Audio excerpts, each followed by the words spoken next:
have to be willing to do the things that aren't sexy. And it's doing those basic things over and over and over.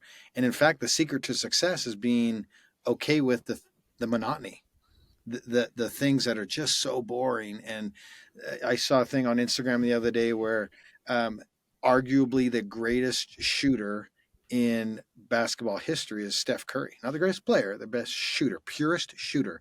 Still today in his career where he's at, he still does 500 shots a day. And someone would go, why would the best shooter in history still be working on the basics and the fundamentals?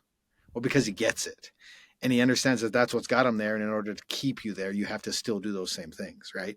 And that's what I see a lot today is people want to fast forward and skip those things. And they either want to get to the sexy part of whatever the lifestyle is or whatever, but they're not willing to do the unsexy things that it requires in order to do that. Man, I'm just yeah. Sorry, I'm just still sitting on I think the words you said was the key to success is just being okay with the monotony, and it makes me wonder. You can talk about this separately. I want to keep going with Matt's question, but it just makes me wonder about that end point. You're a coach, a speaker. You're well known. You're connected. You're a writer. You do these retreats.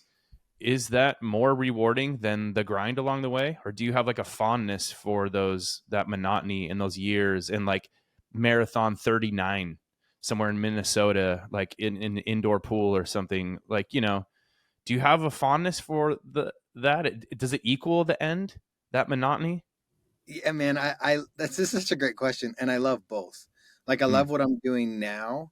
And just the pure satisfaction of watching someone go through a process, change, grow, and just like with our retreats in 2.5 days, come out a completely different person.